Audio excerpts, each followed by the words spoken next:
Dando prosseguimento à leitura dos exercícios. Exercício número 13.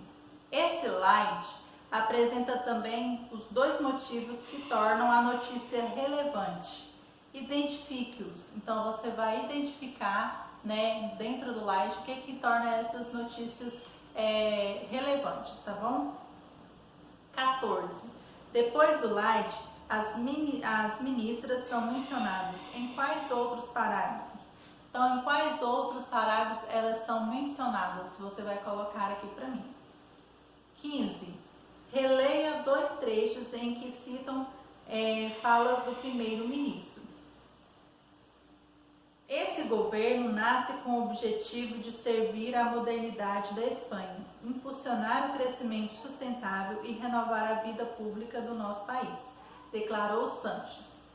O novo presidente do governo, que sempre se apresentou como um defensor do projeto europeu, disse na semana passada estar disposto a comandar um governo fortemente pró-Europa. Letra A. Qual trecho se trata de uma declaração reproduzida literalmente? Como você identificou no trecho? Então, você vai colocar aqui para mim, tá bom? Então, vamos aqui ler o que é discurso direto. Em discurso direto, dentro aqui deste retângulo cinza ao lado aí. Então, discurso direto e discurso indireto. Pretendendo uma abordagem mais fiel, imparcial e completa do fato, citam-se falas de especialistas ou pessoas envolvidas nos fatos, o que resulta em maior credibilidade. O jornalista pode transcrever integralmente a fala no que chamamos de discurso direto, ou reproduzi-la com suas palavras, o discurso indireto. O verbo empregado para expressar a atitude do falante, falar, afirmar, questionar, é chamado de verbo de elocução ou verbo de dissente. Há marcas no texto que diferenciam os dois discursos. No direto, há sinais de pontuação, principalmente as aspas e traversão, indicando a inserção do discurso. No indireto, há o uso da terceira pessoa. Exemplo: ele disse, vou chegar atrasado, discurso direto. Ele disse que iria chegar atrasado, discurso indireto. Então, quando o discurso é direto, é geralmente a fala de quem principalmente está sendo entrevistado. Então, é utilizado as aspas nas falas originais. E quando é indireto, geralmente é o repórter, o autor que está produzindo aquele texto, que está falando em cima da fala de quem foi entrevistado, se utilizando a terceira pessoa. Letra B. É correto afirmar que no trecho o jornalista atua como intermediário? Então, você vai colocar aqui se é correto afirmar, se o jornalista atua como intermediário.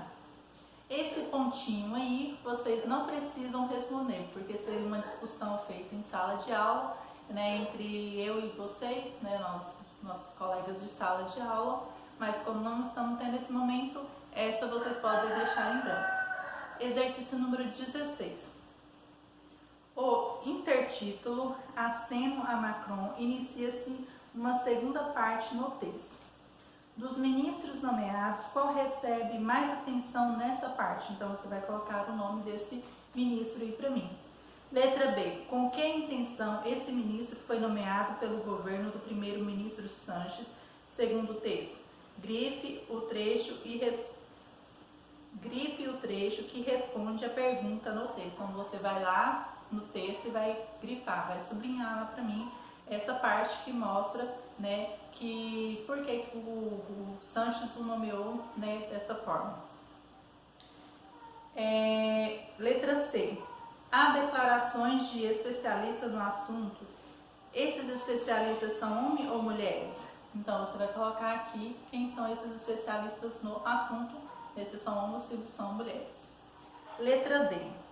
Quais são os dois recursos gráficos usados para reproduzir as declarações dos especialistas?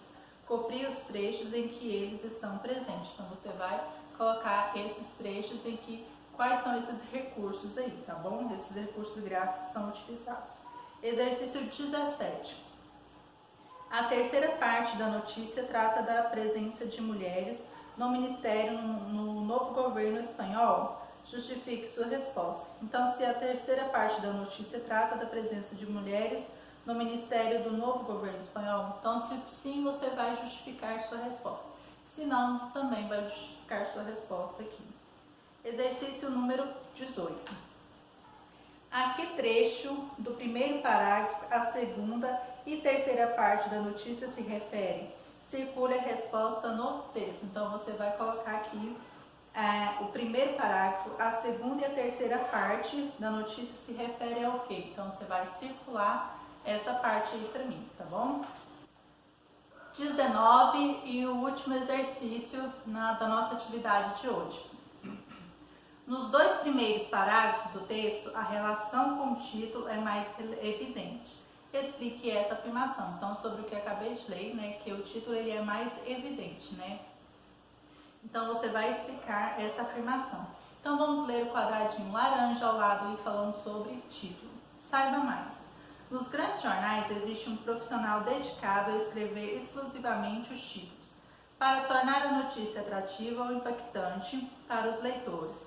Esse profissional procura destacar no título um determinado aspecto da notícia, às vezes até exagerando a importância desse elemento.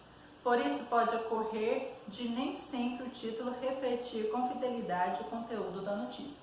Então, o título é uma forma de chamar a atenção do leitor. Então, às vezes, né, o título não coincide com o que está sendo, né, escrito ali dentro do que está contendo ali dentro do texto, tá bom? Então, você vai explicar essa afirmação. Nos dois primeiros parágrafos do texto, a relação com o título é mais evidente. Então, você vai explicar essa afirmação aqui para mim, tá bom? Então, nós encerramos nosso conteúdo de hoje, né, sobre notícias, manchetes, notícias, e eu espero que vocês, né, tenham compreendido. Qualquer dúvida sobre qualquer questão que vocês não tenham compreendido, deixe seu recadinho na plataforma digital que estarei à disposição para estar sanando as dúvidas de vocês, tá bom? Então, beijos e até a próxima aula.